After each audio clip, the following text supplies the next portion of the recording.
Welcome to the Tao of Pizza, where we feature top logistics leaders, entrepreneurs, and supply chain innovators and share their inspiring stories with a holistic twist. Mark Hiddleson here, host of the Tao of Pizza podcast, where I talk with top industry innovators in the warehousing, logistics, and supply chain business with a holistic twist. And before I introduce today's guest, Desmond Clark, this episode is brought to you by Specialized Storage Solutions. And listen, I've been in the logistics and storage industry for several decades, which either means I started when I was in kindergarten or I've just aged really well. We provide industry-leading storage solutions nationwide. So basically, if you have a warehouse that needs racks, shelving, carts, conveyors, or mezzanines, we help with the design, engineering, installations, inspections, and repairs to help our clients optimize their logistics operations. And Desmond, it's funny, sometimes people don't even realize we can actually help with permit acquisition service. Yeah, that's right. We deal with the red tape so you don't have to. We take a holistic look at your entire business supply chain ecosystem to develop the resources for continually improving your operation.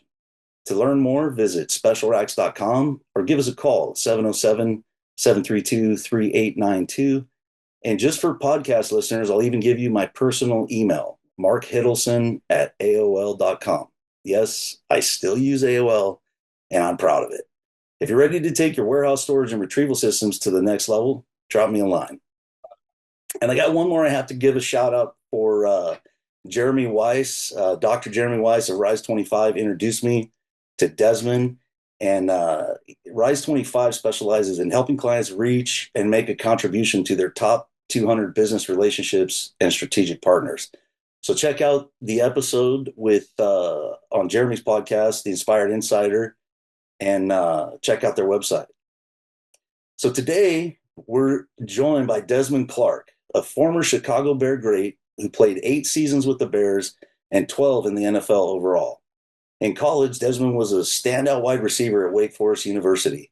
He finished his collegiate career as the school's all-time leader in receptions and receiving yards.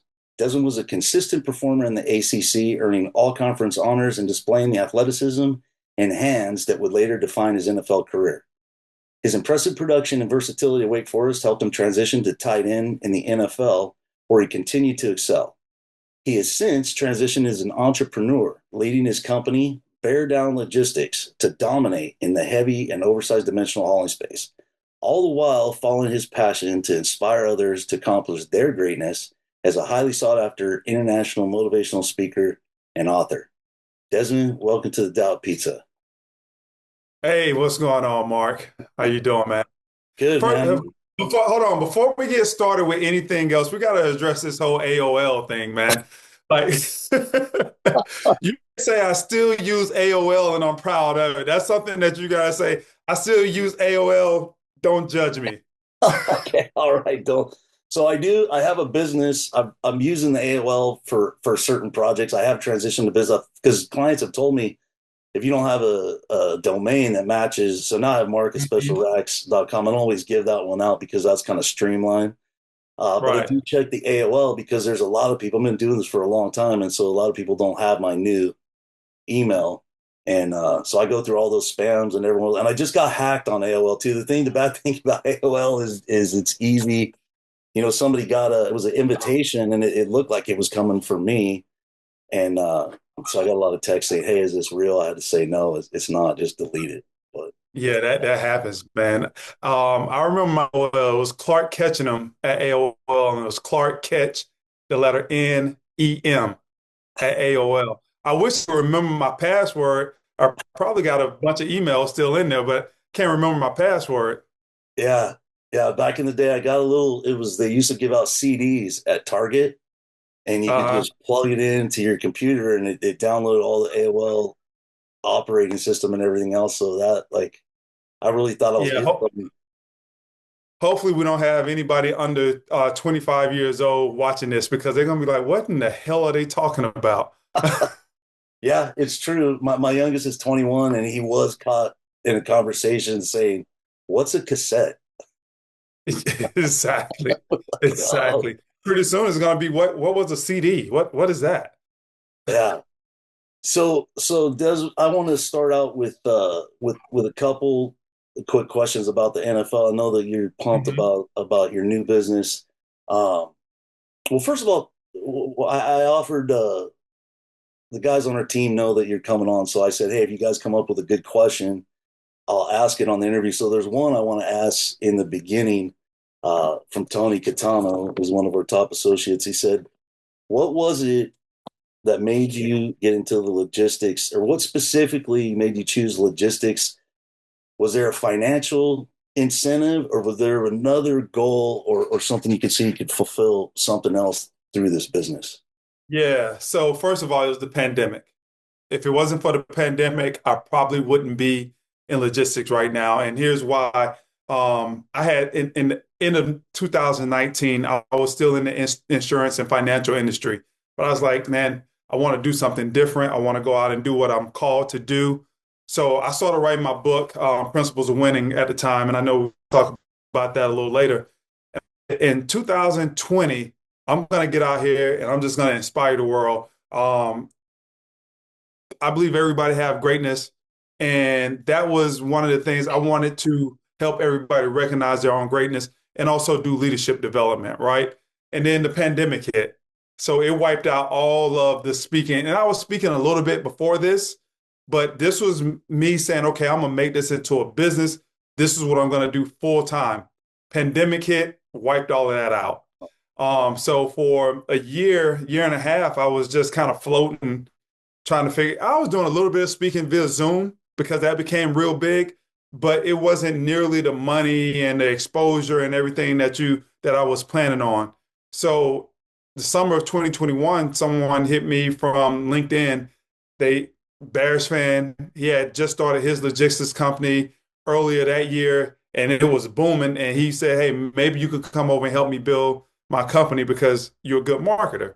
So 2 or 3 months into the conversation, after being at his office and learning about logistics, because I know nothing about logistics. Like he said logistics, I was like, what the hell is that?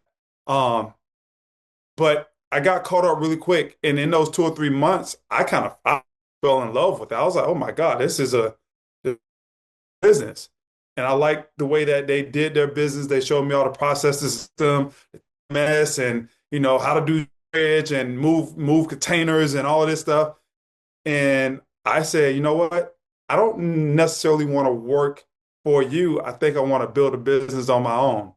And I say, if I do not go into drayage, which that was his niche, would you help me build my own business? And he said, yes.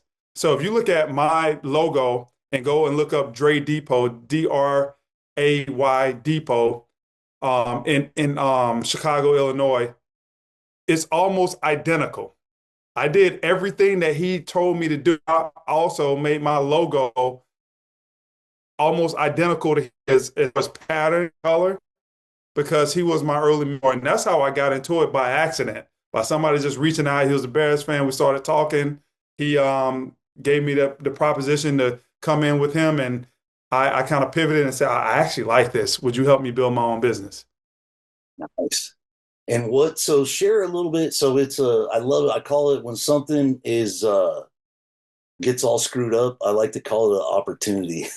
So Yeah. you had this business plan of speaking, engagement, author speaking. And so you had a business plan financially. And when that didn't work out, you were looking for something. And it was the other thing I like about that, somebody reached out to you on LinkedIn. I get pitched a lot Hmm. on LinkedIn. And Hmm. I'm even thinking about doing a post of like how to pitch me on LinkedIn. But was it something about that something about the request that made it stand out from other pitches on LinkedIn? Yeah. It had nothing to do with a pitch at all. He responded to one of my LinkedIn posts, Okay. uh, said that he was a big Bears fan. We exchanged a couple back and forths. I was like, hey man, would love to connect with you one day and talk. So it was really more so of him kind of building like a virtual relationship Yeah. before saying, hey, let's get on the phone. Because if you'd have came and to say, hey, I want you to come help me build my business, I'd have been like, dude, like I don't even know you. Yeah. So it wasn't that. It was more so he just showed appreciation for a few of my posts, and that's how we started talking back and forth. And then, Bears fan, this, that, and the other. Hey, have you ever thought about logistics? No, I don't even know what is logistics. And that's how the conversation started. Nice. So he started a conversation. So I love that because you're like me, because I did, some research to do this interview. And so like to me, I feel like there's enough about me out there that if you're going to pitch me, do a little homework. Like that's my thing. I love Right. homework. And so it sounds like he did it and he reached out, following the posts. And then because you also like not everybody, like I see your posts and I'm like, yeah, like, all the things you write about, not everyone is in that lane. Right. So, Right. so if they're reading it and identifying that, that is great. I love that. I And, love that and about here's the thing about it. It was authentic and it was organic, right? I don't think that he first came at me with the thought process of he'll be somebody good to go and try to bring into the organization. uh-huh. I think it was more so, dude, I love that post. I can identify with that post. Hey, tell me more about whatever that was. How did you get into that situation? And it just started off with conversation like that. That's that's the best sales approach, if you ask me. When I was in the industry, I learned how to have a conversation. Use an acronym called FORD, and this has become my sales method. And I was just reason I was 2 minutes late getting on the phone call with you because I was teaching somebody this. And FORD is an acronym for family, occupation, recreation, dreams, right? And if you can have conversation where you encompass all of those things, you just had a really meaningful conversation. But it's not a fake conversation. You're not checking off, oh, we talked about families. Let me check that off. Oh, we talked about occupations. So yesterday, one of the guys who I knew, I say, hey man, can I record this conversation as training? We know each other, but I want to show people how I have my conversations. It's like, sure. And so I always open up my conversation with, hey, I called you because I want to ask you for some help.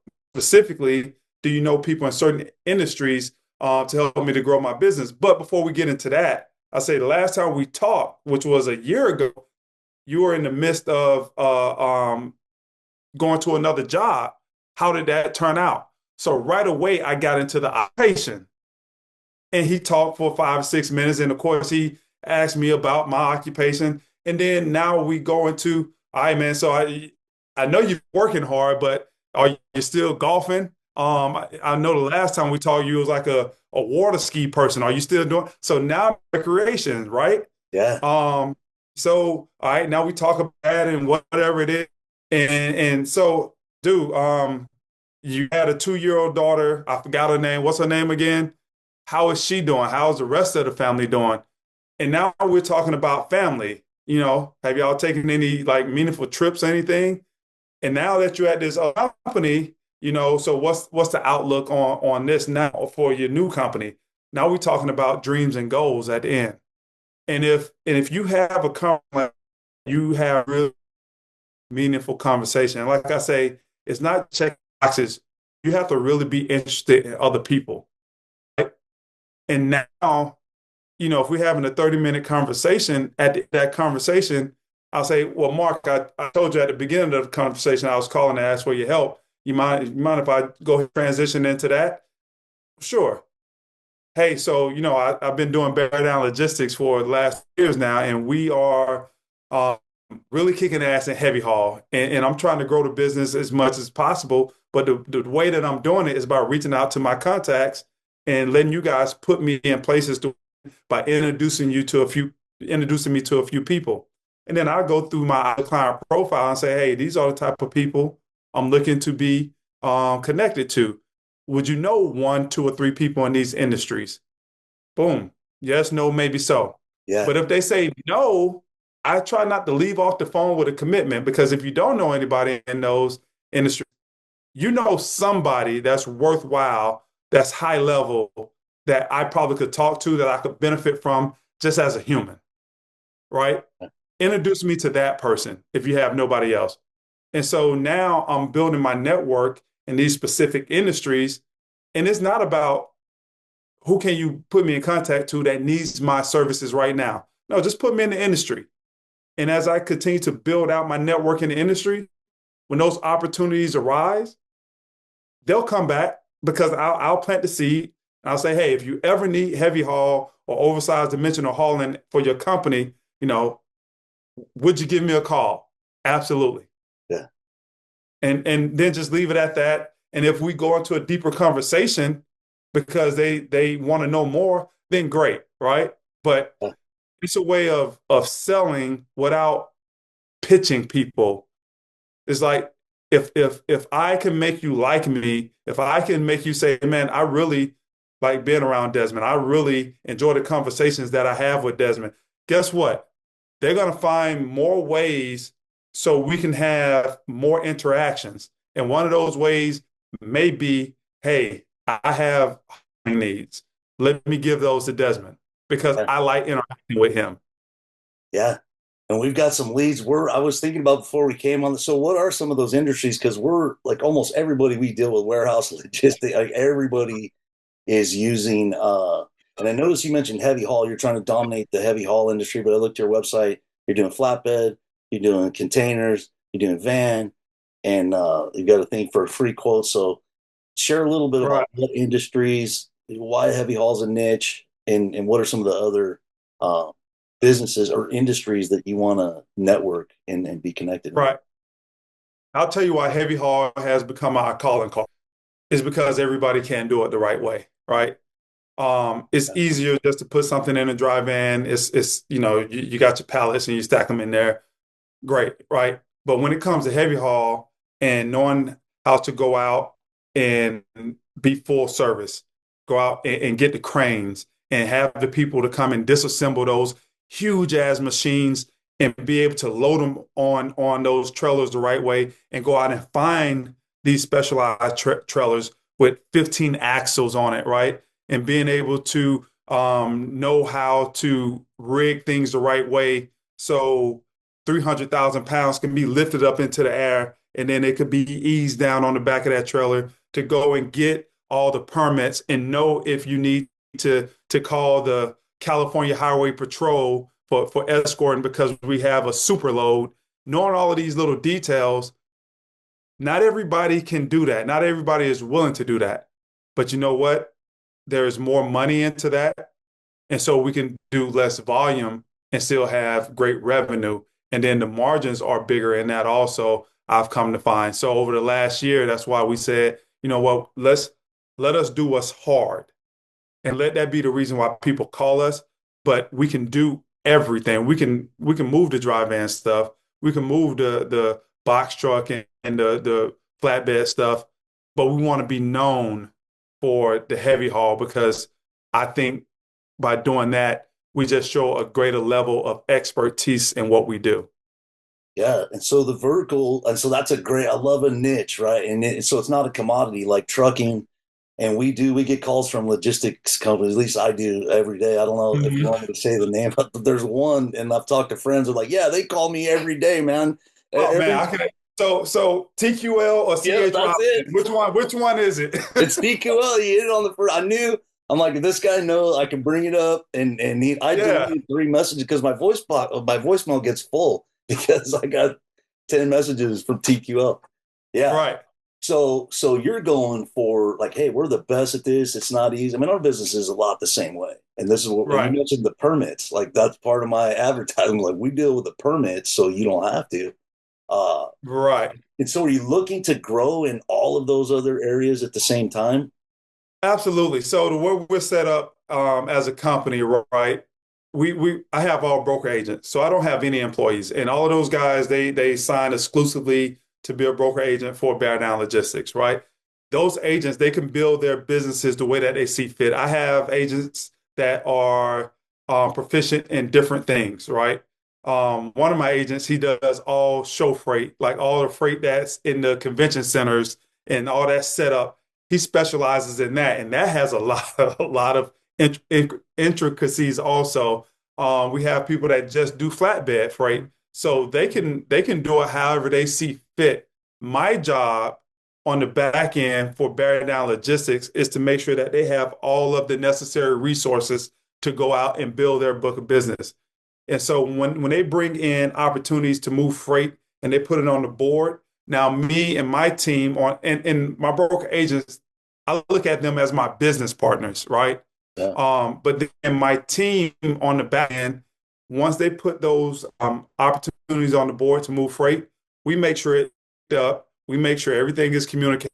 We make sure all the paperwork is done. We make sure all the tracking and tracing is done for our agents and it gets delivered. And then once it's delivered, my team makes sure all of the PODs and the paperwork and the BOLs, all that stuff is signed. We get the invoices, we invoice that stuff and get them paid. That's what we do. And that's why I see my broker agents, my business partners, right? Because they have that front office of the business where they're going out and they're bringing business in. And once they bring it in, it's my job to make sure it gets executed. And so they have one part of the business, I have the other part of the business, and we work well like that. And my job is to support them and give them all of the necessary tools and resources and back office support so they can just go out and bring in more and more and more. So we dominate in a lot of different areas. So we're not JB Hall. Dry van, flatbed, we all that business. But as you know, we have to be known for something, and Yeah. that's the heavy haul. Yeah. That's a great niche. So transitioning a little bit, this logistics business, I know that you're talking, so we have, I worked with somebody and I'm a relationship guy. I'm like you said, if I like somebody, I'm going to do business with them. We had a broker that we used for years and she wasn't very good, but I really, really liked her. Oh, hold on, Mark. Yeah. We had this broker for years and she was very good. Yeah. Hold Well, I on. liked her, and she, was she took care, and she was a partner. I mean, that was like, so she would take, because we Right. don't have a lot of employees either, but she would do the follow up, call the customer, make sure they got a forklift there, because there's like a lot of people don't realize the saying we have around here is the trucks don't load themselves. You got to go in Right. there. It's like, do I need an appointment? Who's going to load me? Do they have the right equipment? Is everything set aside? Is there a bill of lading? And she was just, like I said, I loved her to death. We were personal friends, so we just kind of dealt with the mistakes. Like one time, we had a cash transaction, and the driver showed up, and they didn't know if they were supposed to give the cash to a driver, but it was just somebody, broker, and they ended up giving this guy like $6,000 in cash. And I called and I said, man, I go, why did they give the cash to him? Like, I'm coming at 4:30 to pick up the cash. Why did they give the cash? And her answer was, she goes, well, he didn't know where he was going and he didn't speak English. I was like, he didn't know where he was going. He didn't speak That's the English. reason why you don't give them the cash. And she goes, well, now he's going to be mad because he has to turn around. I'm like, I'm sorry if he's mad, but come on. So yeah, Who do you want to be mad? The driver or the person that's giving you the opportunity to keep making money? Yeah, so we did transition. We found somebody who's really good, and it makes a difference. The freight, who you deal with in freight. So I'm excited to learn more about your company. I've been to the website, and we're going to be using you on some stuff. But share a little bit about, and this, I get a little too excited about it. If it was up to me, we would just be talking about football. And all Yeah. our family, we're football geeks. So I'm going to put a link to that the highlight thing in the show notes so people can watch it.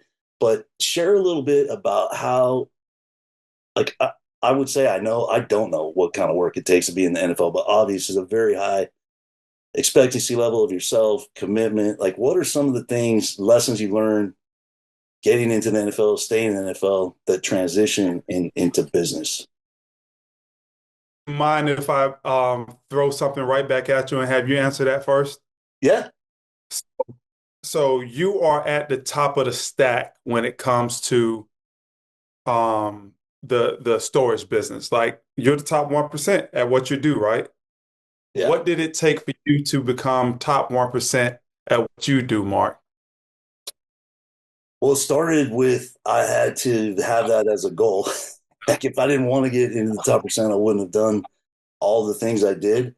But I would say it was first of all finding people who had already done that. So I looked for mentors in my industry who were where I wanted to be. I practiced a lot. I rehearsed with that. I role play with people on phone calls. I've donated my time outside. I mean, I really um, have done everything I can to build my network, build myself, and show up. Like when people call me, they know they're getting a certain experience. It's going to be maybe it's going to be fun, maybe it's going to be challenging, but they know when when uh, when all the chips are down, how I'm going to show up. And so it's just been consistently getting better. I mean, it's kind of embarrassing. Like I said, I've been doing this for 30 years. I'm still getting better, and there's mistakes I make. It's All goofy, right. So I would say that's it. First of all, starting that I want to be the best. I mean, I want people to just call me when they think of racking, shelving, conveyors, mezzanines. They'll just think of me and go, "This is my guy." And Right. so I've tried to execute daily. And the other big part of to me being in the 1% is I've been able to spend time with my family, my community. One of the things I'm most proud of is coaching. I've coached a lot of youth sports, from like 8 years old to 13 years old. And I always thought I was giving back to the community doing that. But those things made me a way better professional. You get 14, 15, 8 year olds out there and you got to keep them busy for an hour. Yeah. The skill set that takes elevated. So all the little things kind of add up to how I am Right. and how I am.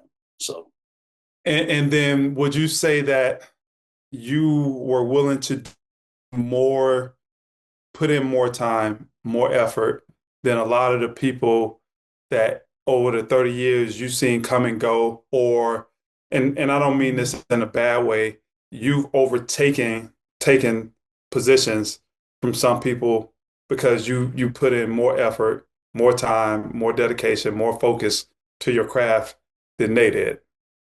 yeah, I mean it's a lot. I mean even people who've been in the Yep. business longer than it's a lot that I have. Yeah, with the work. Exactly. Yeah, And so the reason why I asked you that question is because it's no different in any industry or any kind of vertical or profession, right? The only way that I was able to get as an athlete, first of all, I wanted to do it. Just yeah, like you wanted to be great. Some people they play ball in little league and high school and college because it's fun, right? Because, I just enjoy the game. Once I got to high school, my mindset was I gotta get a scholarship.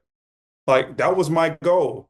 I have to be good enough to get a scholarship. And being good enough in Lakeland, Florida, in Polk County, Florida, where there's a hotbed of athletes at, yeah, I had to be one of the best, right? So yeah, that was my mindset. And then once I got to college, I looked around and I said, okay, well, I want to I want to be on the team and I want to be a starter. And then when I look and now I'm a starter, now I say, okay, now, all right, I look in the ACC. Can I compete with the best in the ACC? Okay, now I'm competing with the best in the ACC. I want to be one of the top guys in the ACC. And by the time I graduate, I'm all-time leading receiver in the ACC. Just like you say, you say, okay, I want to be in that mention in that category. That was my thought process. I wanted to be mentioned in that category. So I got to go into work. And that's the thing. Are you willing to do the work to be in that category where the best of the best are? And that's where a lot of people separate. You know, yeah, everybody wants to, but who's willing to do the work? And it goes beyond that because sometimes people are willing to do it sometimes. People are even willing to do it most of the time. But who is committed to doing it all the time? That commitment level. Those are the people that get to the top, right? yeah, And and and there's other people that, they may get to the top and they may get there and boom, then they're gone, right? I yeah, tell this story all the time, Mark. I'm not fast. I'm not big. and I'm not strong, especially to play tight end. I'm barely 6'3". I was just over 200 in the NFL. And when I went to the combine, I lifted 225 12 times. High school people can do that, right? So How many times can you do it right now? probably not even 12 right now. I don't lift heavy anymore. Yeah, it's not a good idea. It was just that commitment level to practice my craft, right? I wasn't worried about how good I am now. How much better can I be after I leave to practice today? Yeah, and that's what I mean, a 12-year career in the NFL, I think the average is like 3 years. And Yeah, that means a lot of people are less than that. So if there's somebody, yeah, you're a 12, someone is like a point 0.2 to average that out. exactly. I mean, Yeah. so and all those lessons transfer into business, right? Hmm. So there was a question I was going to ask you at the end. This is my youngest son's 21, and he listened to the podcast he did with Jeremy, and it reminds me of the article. So that I love that LinkedIn post because one of them was like, take action even when you don't feel like it. And that's what you're saying. Like Even sometimes you when don't things feel are going good, a lot of people are all in, man. I'm here, attitude good. But what yeah. happens when the fertilizer hits the ventilator or you're tired or you don't, you know? So Drake's question was, I wrote these down so you get it. What's your mental game plan in week 16 when your body hurts and it hurts to walk down the stairs? That's what you heard you say in the other podcast. And it's up to you. You got to show up at 100%. So I thought that was a great question because it kind of lends to what you're saying. Like everybody, week 2, week 3, week 4. How about week 16 when it hurts? Yeah. I was out practicing with my son. He wants to play basketball now. I was like, all right, we got to get to work. We got to get better. We got to get the basics in. We got to learn how to really shoot the ball. We got to learn how to use our left hand on layups and that type of thing. One of the things that always taught him is anybody can do it when they're fresh. Anybody can do it when they're not tired. I tell him all the time, I'm all over your ass when we're doing stuff because I want to wear you out. I want to have you mentally and physically fatigued. Now let's get to work Yeah. because that's that's when you're gonna make your improvements. We were driving up to his training yesterday. I was like, okay, once you get tired, that's when you hit your limit, right? Now, can you push past being tired and keep giving it 100%? Now you increase the limit. That's how you get better. But to answer the question directly for me, it's just it's a standard. For a standard. Like too many people, especially today, oh, well, my feelings. Well, I don't give a damn about your feelings, and success don't give a damn about your feelings, right? Yeah. Yeah. Success only is going to measure you by the standard. Yeah. And if you're not willing to pay full price by what the standard is and what it's going to dictate for you to be at the level that you want to be at, well, good luck trying to meet that standard and good luck trying to get to that point that you say that you want to get to because no one feels like it every single day, especially if you're trying to really, really be good. If you're Yeah. trying to be great at something, nobody feel like going out and trying to execute greatness every day. Yeah. It's just not a thing.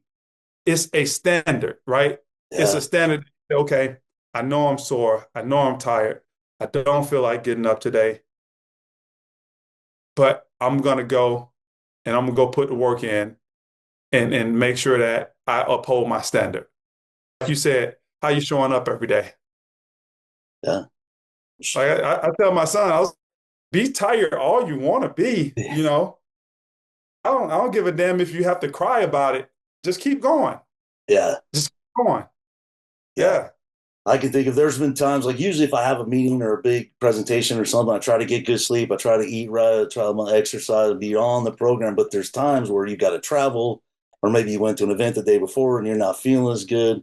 And but you still have to show up. And I don't like the saying fake it until you make it, but I do Right. like show up your full self, 100% yourself. And that's a good transition into your book because it's the five keys. It's winning, right? It's called winning, the five keys to setting a standard for excellence. Is that right? Principles of winning, five keys to creating a standard of excellence. Yeah, creating. I love that title because you're Yeah. creating that standard. And I love it. It's not, you're not, your book doesn't say how to be that standard, but how do we create that? And then we all agree. So we're getting Hmm. that book. My team, we agreed this morning. We were like, we're getting that book. We're going to figure out what the five standards are. We're going to use it because we're trying to create a standard. But like, I love the how do you create that standard? And You want me to go through it really quick for you? if you can, yeah, if you don't mind, I would love to.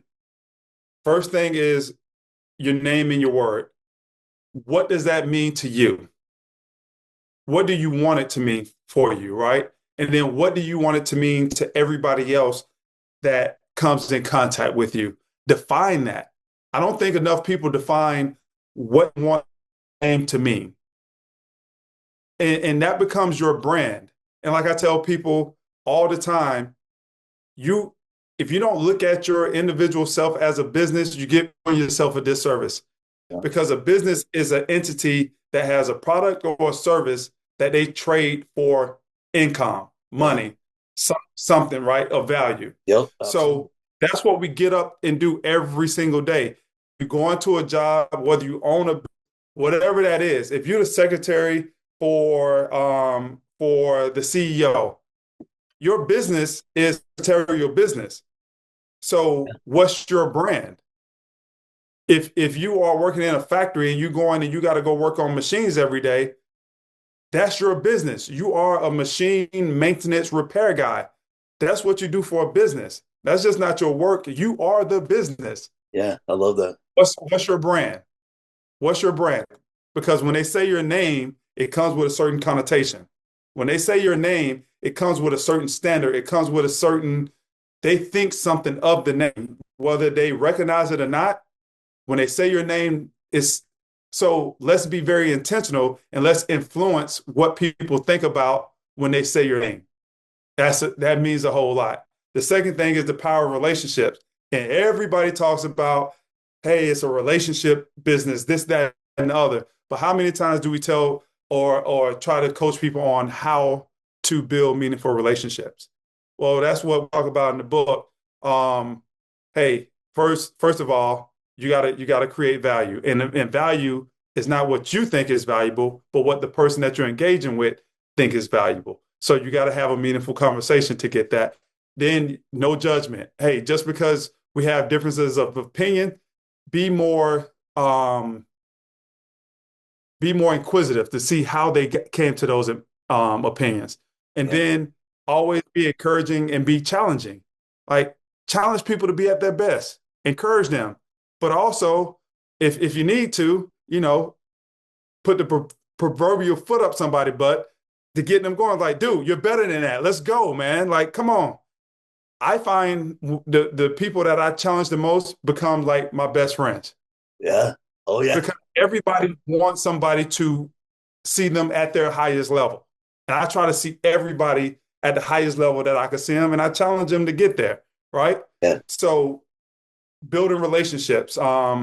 And then the third thing in the book, it says a commitment to excellence. If I had to do it all over again, I'll call it the process of greatness.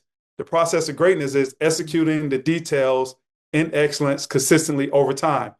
There's not a single thing that I just said in those 5 steps that a person can't do. Everybody can execute, they just got to choose to. Yeah. Everybody can understand the details of what they do for whatever job, position, business. Everybody can study and understand the details, right? And now it's a choice of what level, what standard you want to do it at. You got to do it at excellence. And now here's the thing, because people can do some of those things some of the time, but can you do it consistently? And can you do it for a long duration of time? That's what separates most people, right? Yeah. So the process of greatness, and then the fourth one is being self-motivated. Well, Mark, if I come into the industry and I want to build an empire like you with in storage, right? I can't judge my success or my failure off what Mark is doing. I don't know what Mark role and his path was. I don't know what advantages or what disadvantages Mark had getting to where he's at. I have to decide for myself what I want to accomplish and why that's meaningful for me, not for Mark, not for nobody else. My dreams and my goals are predicated on my dreams and my goals, not nobody else's. And I think too many times we look at other people and we try to set a bar based off of what those other people are doing. And now we get into this whole judgment thing and comparison thing, and that does nothing but take away from your drive and your effort, Yeah. right? So being self-motivated. And the last one is have a passionate purpose. Like, all right, yes, you got these goals, but why? And I think one of the things that people overlook is what's the feeling that you want to have when you get there? What is that feeling that you're chasing? What is that high? So yeah, I want $100 million business, right? But why do I want that? Because it's something in me that always kind of rubbed me the wrong way when I thought people only see me as an athlete and only talk to me because they thought I could only talk football and sports. I know I got much more in me. And that $100 million goal is for me to prove to myself that I'm more than an athlete because I made $15 million in my NFL career. The average gross profit for the logistics industry for what I do is 15%. So if I make $100 million in a year, guess how much gross profit that's going to be? It's going to be 15 15 million. million. Yeah. I could say that I made more in 1 year than I made in 12 years of playing football. I will have proof to myself everything that I'm trying to prove to myself. And for me, that's a personal, passionate why I want to do it. And that's what drives me like every day to get up and do it. So when you combine those 5 principles together, I think in any industry, any walk of life, it could be applied to anything. If you can put those things together, you're on your way to creating a standard of excellence for yourself. I love that. I'm glad. Thank you for going through the book too, because the homework for this week was to figure out what the five. It's like, let's figure it out. We're getting the book. They all in here, man. They all in They here. got it. Well, we're getting the book, but by next week, everybody on the team is supposed to have the five, and we're going to discuss it. But we're running short of time. But I saw something on your website, and it's a chapter. I have a book that's coming out to you, and I don't want to make it too much about that. But one of my chapters, chapter 6, after the 5 things, chapter 6 is make it a part of your DNA. And I saw that on your website. They're like, this is our DNA. So share a little bit about what you mean by that. And it's not the exact same thing, but Right. when you make it a part of your DNA, it was like you just show up. You don't have to think about it, right? You're tired, you're hurt, you're lonely, you're Right. angry, you're tired. You show up anyways, right? And make Right. that. So share a little bit about that. And So you started your company, Mark, right? And so that company, it has your DNA all over it. yeah, Whoever you are as the founder of that company, they have to take on part of your DNA because that's how it was founded, right? That's how it was birthed. And when I say that Bear Down Logistics, here's the DNA, you want to read that. Well, I'm a person that I've been in the spotlight, since college, since I was 18 years old, right? I understand how to handle that spotlight. I understand what it takes to constantly be in that spotlight. And I'm talking about in the spotlight in a good way because people are looking at you because of what you can do, what you can accomplish, what you can achieve, what your talent is, what your just how high can you go in life, right? And being in that type of pressure cooker, you understand the work that it takes to maintain. You understand the works that it takes to execute every day. So when I say that Bear Down Logistics, here's the DNA, that's the DNA that I birthed this company with. The process of greatness is one of our values that we talk about all the time. Executing the details and excellence consistently over time, right? I just had a refresher with my team this morning. Hey, we're professionals here. On our load boards, we shouldn't have things that's past and y'all hadn't updated yet. No, if we're going to be the top percent, that bleeds through everything that we do. And that's when I say, hey, that's my DNA, and that's what this company has been birthed in. That's the standard that anybody who comes and work with me to build this company, that's the standard that they're measured at, because that's what I know. I don't know anything differently. So that's the DNA. Awesome. You're building something great. And we're this flew by. I love spending time with you. I love your energy.